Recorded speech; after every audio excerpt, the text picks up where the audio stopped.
Ford Taurus. So he says he does not give out business cards. Yeah, I don't believe this. No. There's something fishy with this right here. A complaint about police corruption in rural Northwest Florida led to a strange incident. An FBI agent named Alexis Hatton went to Carabel, a small town, to investigate. He wanted to ask about a citation that the local sheriff's office had given to a well-known businesswoman but later took back. However, things took a surprising turn. When Agent Hatton met with the deputies, they didn't believe he was a real FBI agent. As a result, they handcuffed him and put him in the backseat of a patrol car. It turned into an unexpected and challenging situation for the agent. The situation quickly escalated into a confrontation on the side of the road, and the entire incident was captured on body cam video. The confrontation lasted for about 6 minutes, during which Hatton, the experienced FBI agent, pleaded for fresh air and demanded to be set free. "I can't believe this is happening," said Hatton, trying to make the deputies understand that their actions were not a joke and would have serious consequences. The incident occurred on December 20th in a parking lot near US Highway 98, close to a coastal fishing community about 45 miles southwest of Tallahassee. Hatton had arranged a meeting with Deputy Rolf Gordon to discuss a ticket that Gordon had given to someone a few weeks prior. However, the conversation took a wrong turn when Gordon started suspecting that Hatton might not be a real federal agent. Now, the FBI is looking into the hour-long incident to review what happened. Let's take a short preview ourselves. Okay. You got that on body cam? I do, but I don't understand what the problem is with you meet me at the office. I'll talk to the U.S. Attorney's Office about it. You can cut off the recording device now. Okay. Well, I will when I leave the area, sir.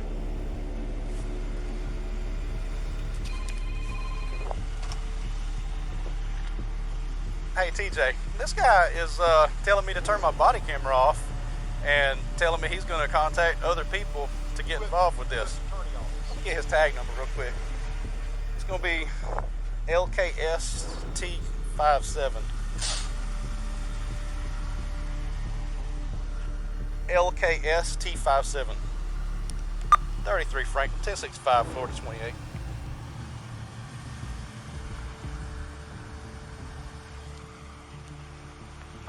No, he's telling me to turn my camera off. Lima, Kilo, Sierra.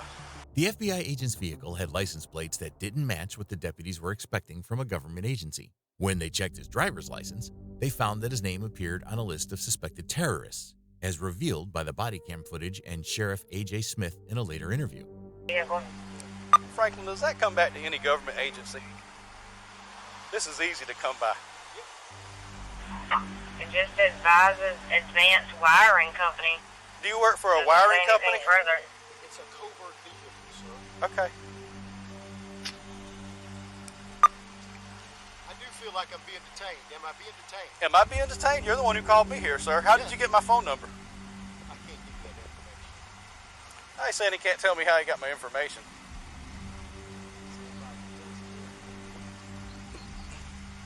Hey, you are detained at this time, sir.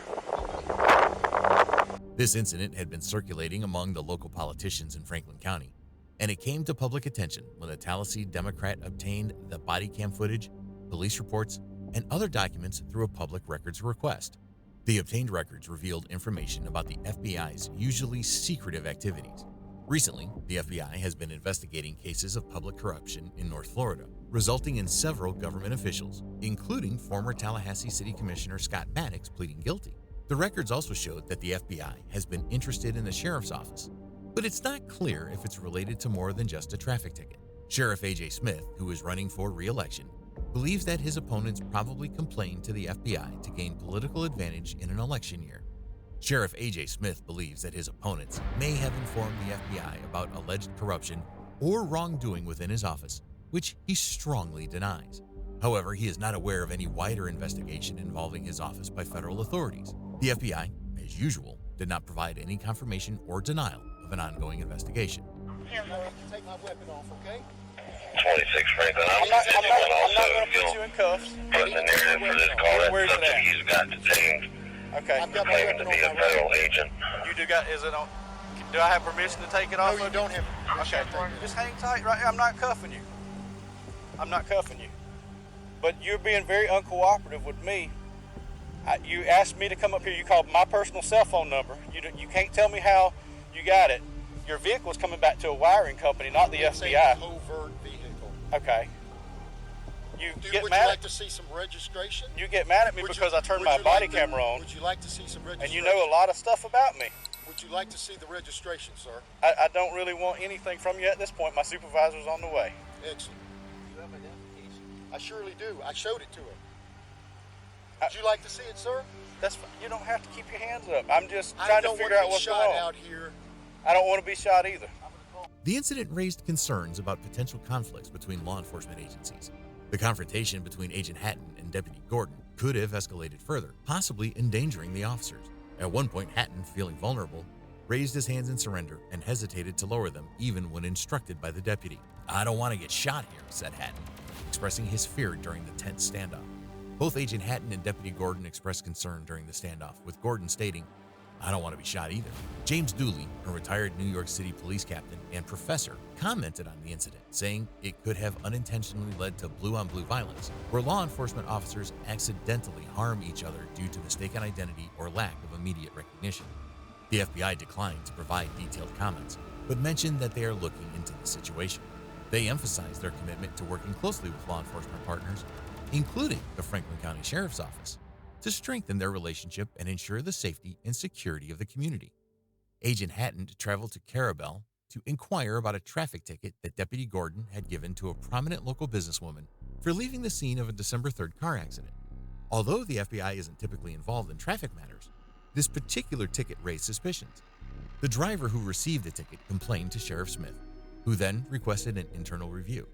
Before the ticket could be officially logged into the clerk of court system, deputies retrieved it from the courthouse. Eventually, the sheriff's office handed it over to prosecutors, who dismissed it due to insufficient evidence. On the day of the incident, Hatton called Deputy Gordon on his personal cell phone, which the deputy found unusual. Hatton identified himself as an FBI agent and wanted to meet with Gordon to discuss something going on in Carabel. When they met, Hatton showed his FBI credentials and revealed that he had spent 31 years investigating police corruption and civil rights violations. He expressed his intention to talk about the traffic ticket in question. Deputy Gordon called his supervisor, Sergeant T.J. Carroll, to update him about the situation. Carroll advised that the interview should be rescheduled to the sheriff's office. The agent, Mr. Hatton, seemed agitated by this and told Gordon that he wouldn't do that. Instead, he said he would have the U.S. attorney contact Gordon directly to resolve the matter. Concerned that something might not be right, Gordon activated his body camera, thinking the man might be a fraud. Hatton appeared visibly bothered by this and identified himself again, asking Gordon to turn off the camera. However, Gordon refused, expressing uncertainty about Hatton's legitimacy at that moment. Gordon then requested Hatton's business card, but the agent declined, stating that he doesn't give them out. Gordon expressed his disbelief over the radio, saying there's something suspicious about this situation. The dispatcher traced Hatton's Ford Taurus back to a company called Advanced Wiring Company in Jacksonville. Gordon asked Hatton if he worked for that company, and Hatton responded abruptly, saying it was a covert vehicle. However, Hatton refused to explain how he obtained Gordon's personal cell phone number or answer any other questions, leading the deputy to detain him. Gordon clarified that he wasn't handcuffing Hatton, but pointed out that the agent was not cooperating with him. Hatton stood outside the car with his hands up and initially asked Gordon to take his gun, but then he changed his mind, saying he didn't have permission to disarm him. Hatton radioed the FBI dispatch to inform them of the situation. Later, when speaking with his supervisor on the phone, Hatton explained that things had escalated after he approached Gordon. Hatton requested Gordon to call the sheriff and inform him about the situation, as he believed the sheriff would ask questions that Gordon couldn't answer. Gordon stated that Hatton never showed him his badge. In response, Hatton pulled out his badge and asked Gordon to take a look. After about 20 minutes, other deputies arrived at the scene and were shocked to discover that Hatton's name appeared on a terrorist watch list. However, there seemed to be some confusion among the deputies regarding the watch list. Carroll mentioned that someone advised Hatton's name was on the list and that law enforcement should exercise extreme caution. After running Hatton's license through the state database, the sheriff's office found his name linked to a terror watch list. They handcuffed him and took his gun away for safety. Hatton was put in the back of Deputy Gordon's cruiser, and he immediately requested air due to the heat inside. Despite Gordon's assurance that he turned on the air conditioning, Hatton continued to struggle, claiming he was suffering. An officer confirmed on the radio that Hatton was indeed a legitimate agent on official business. However, Hatton still insisted on calling 911 for medical help. Emergency medical workers arrived and took Hatton to the hospital in an ambulance. He also complained about vision problems, likely due to the heat. The FBI declined to reveal whether Hatton was physically injured, but suggested that the sheriff might have overestimated the agent's condition. Later, Sheriff Smith mentioned that Hatton seemed fine when he was discharged from the hospital.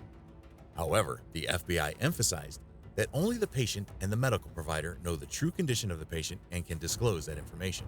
After Hatton was released, FBI officials came to Appalachia to meet with Deputy Gordon and Sheriff Smith to investigate the incident. Gordon truthfully answered the questions in his report. Sheriff Smith, who arrived at the scene just before Hatton's release, defended his deputy's actions. He stated that Gordon acted cautiously based on the information he had at the time. James Dooley, the former NYPD officer, didn't believe the deputies did anything wrong during the encounter. He suggested that the situation could have been avoided if the FBI agent had arranged the interview in an office setting. However, Dooley couldn't speak about the FBI's specific investigative methods in the Carabel inquiry. Sheriff Smith mentioned that encountering a name on a terrorist watch list and interacting with FBI agents in the field is rare for his deputies. He expressed the need for training and better communication with the FBI, which the agency agreed to. The U.S. Attorney for the Northern District of Florida, Larry Keefe, chose not to comment on the matter. The sheriff admitted that his office lacked clear lines of communication with the FBI at the time of the incident. However, they have since established better communication channels and intend to use this experience to improve cooperation between the two agencies. If you want to watch more of these interactions between cops and FBI agents, please subscribe to the channel.